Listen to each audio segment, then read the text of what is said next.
ನಾಳೆ ಸಾರಿಗೆ ನೌಕರರ ಹೈ ವೋಲ್ಟೇಜ್ ಮೀಟಿಂಗ್. ಸಾರಿಗೆ ನೌಕರರ ಮುಷ್ಕರ ಕುರಿತು ಮಹತ್ವದ ಸಭೆಯನ್ನ ನಡೆಸಲಾಗ್ತಾ ಇದೆ. ನಾಳೆ ಸಾರಿಗೆ ನೌಕರರ ಹೈ ವೋಲ್ಟೇಜ್ ಮೀಟಿಂಗ್. ಸಾರಿಗೆ ನೌಕರರ ಮುಷ್ಕರ ಕುರಿತು ಮಹತ್ವದ ಸಭೆಯನ್ನ ನಡೆಸಲಾಗ್ತಾ ಇದೆ. ಕಾರ್ಮಿಕ ಇಲಾಖೆ ಜೊತೆ ಸಾರಿಗೆ ನೌಕರರು ಇದೀಗ ಮೀಟಿಂಗ್ ಅನ್ನು ನಡೆಸ್ತಾ ಇದ್ದಾರೆ. ನಾಳೆ ಬೆಳಿಗ್ಗೆ 11ಕ್ಕೆ ಕಾರ್ಮಿಕ ಇಲಾಖೆ ಕಚೇರಿಯಲ್ಲಿ ಸಭೆಯನ್ನ ಕೂಡ ನಡೆಸಲಾಗ್ತಾ ಇದೆ.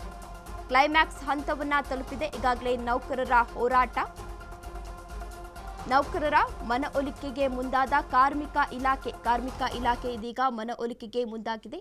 ನಾಳೆ ಸಾರಿಗೆ ನೌಕರರ ಹೈ ವೋಲ್ಟೇಜ್ ಮೀಟಿಂಗ್ ಕೂಡ ನಡೀತಾ ಇದೆ. ಸಾರಿಗೆ ನೌಕರರ ಮುಷ್ಕರವನ್ನ ಕುರಿತು ಮಹತ್ವದ ಸಭೆಯನ್ನ ಕೂಡ ನಡೆಸಲಾಗ್ತಾ ಇದೆ. ಕಾರ್ಮಿಕ ಇಲಾಖೆ ಜೊತೆ ಸಾರಿಗೆ ನೌಕರರು ಮೀಟಿಂಗ್ ಅನ್ನು ನಡೆಸ್ತಾ ಇದ್ದಾರೆ. ನಾಳೆ ಬೆಳಿಗ್ಗೆ 11 ಗಂಟೆಗೆ ಕಾರ್ಮಿಕ ಇಲಾಖೆಯಿಂದ ಮೀಟಿಂಗ್ ಅನ್ನು ನಡೆಸಲಾಗ್ತಾ ಇದೆ. ಇನ್ನು ಕಚೇರಿಯಲ್ಲಿ ಕಾರ್ಮಿಕ ಇಲಾಖೆ ಕಚೇರಿಯಲ್ಲಿ ಮೀಟಿಂಗ್ ಅನ್ನು ನಡೆಸಲಾಗ್ತಾ ಇದ್ದು ಕ್ಲೈಮ್ಯಾಕ್ಸ್ ಹಂತವನ್ನ ತಲುಪಿದೆ. ಇನ್ನು ಸಭೆಯಲ್ಲಿ ಕಾರ್ಮಿಕ ಇಲಾಖೆ ಆಯುಕ್ತರು, ಸಾರಿಗೆ ಇಲಾಖೆ ಅಧಿಕಾರಿಗಳು ಹಾಗೂ ಮುಷ್ಕರಕ್ಕೆ ಕರೆ ಕೊಟ್ಟು ನೌಕರರು ಸಂಘಟನೆಗಳು ಭಾಗಿಯಾಗುವ ಸಾಧ್ಯತೆ ಇದೆ. ಡಿಸೆಂಬರ್ 31ಕ್ಕೆ ಮುಷ್ಕರಕ್ಕೆ ಕರೆಯನ್ನ ನೀಡಿದ್ದ ಸಾರಿಗೆ ನೌಕರರ ಟೀಮ್ ಹಲವು ಬೇಡಿಕೆಗಳ ಈಡೇರಿಕೆಗಾಗಿ ನೌಕರರಿಂದ ಮುಷ್ಕರವನ್ನ ಮಾಡಲಾಗ್ತಾ ಇದೆ. ನಾಳೆ ಕಾರ್ಮಿಕ ಇಲಾಖೆ ಜೊತೆ ಸಾರಿಗೆ ನೌಕರರು ಮೀಟಿಂಗ್ ಅನ್ನ ಮಾಡ್ತಾ ಇದ್ದಾರೆ. ನಾಳೆ ಬೆಳಿಗ್ಗೆ ಒಂದು ವೇಳೆ ನಾಳಿನ ಸಭೆ ವಿಫಲವಾದರೆ ಸಂಜೆ ಸಿಎಂ ಜೊತೆ ಸಭೆ ನಡೆಸುವ ಸಾಧ್ಯತೆ ಕೂಡ ಇದೆ. ಡಿಸೆಂಬರ್ 31ಕ್ಕೆ ಮುಷ್ಕರಕ್ಕೆ ಕರೆಯನ್ನ ನೀಡಿದ್ರು ಸಾರಿಗೆ ನೌಕರರ ಸಂಘ. ಹಲವು ಬೇಡಿಕೆಗಳ ಈಡೇರಿಕೆಗಾಗಿ ನೌಕರರಿಂದ ಈಗಾಗಲೇ ಮುಷ್ಕರವನ್ನ ನಡೆಸಲಾಗ್ತಾ ಇದೆ. ನಾಳೆ ಕಾರ್ಮಿಕ ಇಲಾಖೆಯಲ್ಲಿ ಸಭೆಯನ್ನ ಕೂಡ ನಡೆಸಲಾಗ್ತಾ ಇದೆ. ಹೈ ವೋಲ್ಟೇಜ್ ಸಭೆಯನ್ನ ನಡೆಸಲಾಗ್ತಾ ಇದೆ. ಸಭೆಯನ್ನ ನಡೆಸಲು ಸಾಧ್ಯ ಆಗದೆ ಇದ್ರೆ ಸಿಎಂ ಜೊತೆ, ಒಂದು ವೇಳೆ ಸಭೆಯನ್ನ ನಡೆಸಲು ಆಗದೆ ಇದ್ರೆ ಸಿಎಂ ಜೊತೆ ಸಭೆ ನಡೆಸುವ ಸಾಧ್ಯತೆ ಕೂಡ ಇದೆ ಎನ್ನಲಾಗ್ತಾ ಇದೆ. ಇನ್ನು ಸಾರಿಗೆ ನೌಕರರ ಬೇಡಿಕೆ ಏನು ಅಂತ ನೋಡೋದಾದ್ರೆ, ಸಾರಿಗೆ ನೌಕರರ ಬೇಡಿಕೆಗಳನ್ನ ನೋಡ್ತಾ ಹೋದ್ರೆ 2020 ಜನವರಿ 1ರಿಂದ 20 ತಿಂಗಳ ವೇತನ ಹಿಂಬಾಕಿ ಇದೆ.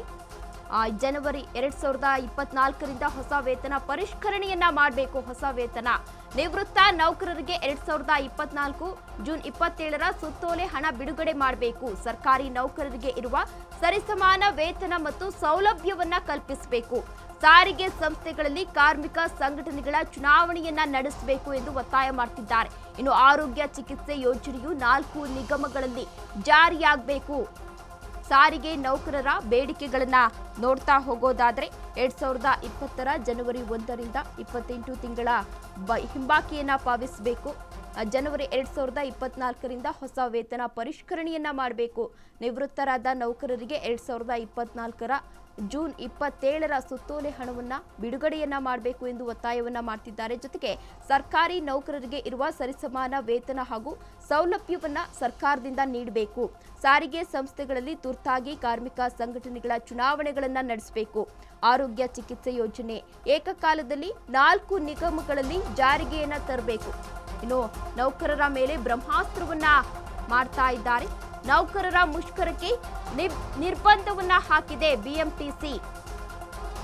ಡಿಸೆಂಬರ್ 31ರ ಮುಷ್ಕರದಲ್ಲಿ ಭಾಗವಹಿಸದಂತೆ ಅಧಿಸೂಚನೆಯನ್ನ ಹೊರಡಿಸಲಾಗಿದೆ. 6 ತಿಂಗಳು ಯಾವುದೇ ಮುಷ್ಕರವನ್ನ ಮಾಡದಂತೆ ಸೂಚನೆಯನ್ನ ನೀಡಲಾಗಿದೆ ಬಿಎಂಟಿಸಿಯಿಂದ. ಬಿಎಂಟಿಸಿ ಭದ್ರತಾ ಜಾಗೃತಾಧಿಕಾರಿಗಳಿಂದ ಆದೇಶವನ್ನ ಹೊರಡಿಸಲಾಗಿದೆ. ಎಲ್ಲಾ ವಿಭಾಗೀಯ ನಿಯಂತ್ರಣ ಅಧಿಕಾರಿಗಳಿಗೆ ನಿರ್ದೇಶನವನ್ನ ನೀಡಲಾಗಿದೆ. ಮುಷ್ಕರಕ್ಕೆ ಮುಂದಾದ ನೌಕರರ ಮೇಲೆ ಬ್ರಹ್ಮಾಸ್ತ್ರವನ್ನ ಪ್ರಯೋಗವನ್ನ ಮಾಡಲಾಗ್ತಾ ಇದೆ. ನೌಕರರ ಮುಷ್ಕರಕ್ಕೆ ನಿರ್ಬಂಧವನ್ನ ಬಿಎಂಟಿಸಿ ಹೇರಿದೆ ಎನ್ನುವ ಮಾಹಿತಿ ಕೂಡ ಸಿಗ್ತಾ ಇದೆ. ಡಿಸೆಂಬರ್ 31ರ ಮುಷ್ಕರದಲ್ಲಿ ಭಾಗವಹಿಸದಂತೆ ಈಗಾಗಲೇ ಬಿಎಂಟಿಸಿಯಿಂದ ಅಧಿಸೂಚನೆಯನ್ನ ಹೊರಡಿಸಲಾಗಿದೆ. ಎಲ್ಲ ವಿಭಾಗೀಯ ನಿಯಂತ್ರಣ ಅಧಿಕಾರಿಗಳು ಈಗಾಗಲೇ ಸೂಚನೆಯನ್ನ ಕೂಡ ನೀಡಿದ್ದಾರೆ. 6 ತಿಂಗಳು ಯಾವುದೇ ಮುಷ್ಕರವನ್ನ ಮಾಡೋ ಹಾಗಿಲ್ಲ ಎಂದು ಬಿಎಂಟಿಸಿ ಅಧಿಕಾರಿಗಳು ಈಗಾಗಲೇ ಸೂಚನೆಯನ್ನ ಕೂಡ ಹೊರಡಿಸಿದ್ದಾರೆ.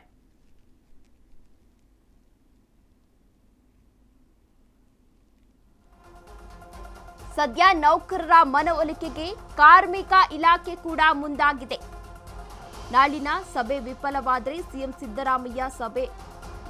ಸಿದ್ದರಾಮಯ್ಯ ಜೊತೆ ಸಭೆಯನ್ನ ನಡೆಸಲಾಗುತ್ತೆ.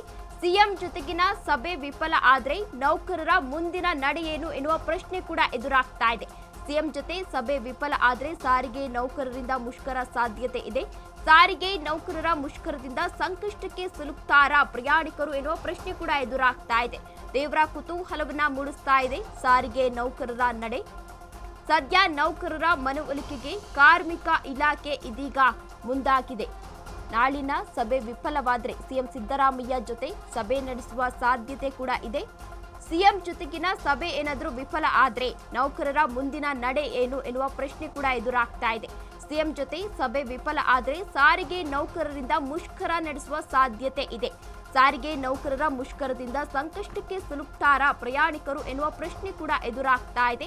ತೀವ್ರ ಕುತೂಹಲವನ್ನ ಮೂಡಿಸ್ತಾ ಇದೆ ಸಾರಿಗೆ ನೌಕರರ ನಡೆ. ಈಗಾಗಲೇ ನ್ಯೂ ಇಯರ್ ಕೂಡ ಆರಂಭವಾಗಿದೆ. ನಾಳೆಯಿಂದ ಪ್ರಯಾಣ ಜಾಸ್ತಿಯನ್ನ ಮಾಡ್ತಾರೆ.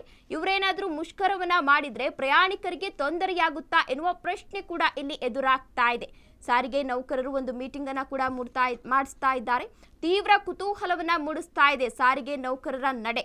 ಸದ್ಯ ನೌಕರರ ಮನವೊಲಿಸಲು ಕಾರ್ಮಿಕ ಇಲಾಖೆ ಕೂಡ ಈಗಾಗಲೇ ಮುಂದಾಗಿದೆ. ನಾಳಿನ ಸಭೆ ಏನಾದರೂ ವಿಫಲವಾದರೆ ಹೈ ವೋಲ್ಟೇಜ್ ಮೀಟಿಂಗ್ ಅನ್ನ ಕೂಡ ಮಾಡ್ತಾ ಇದ್ದಾರೆ. ಅದೇನಾದರೂ ವಿಫಲವಾದರೆ ಸಿಎಂ ಜೊತೆ ಸಭೆ ನಡೆಸುವ ಸಾಧ್ಯತೆ ಕೂಡ ಇದೆ. ಸಿಎಂ ಜೊತೆಗಿನ ಸಭೆ ಏನಾದರೂ ವಿಫಲವಾದರೆ ನೌಕರರಿಂದ ಮುಷ್ಕರ ನಡೆಸುವ ಸಾಧ್ಯತೆ ಕೂಡ ಇದೆ.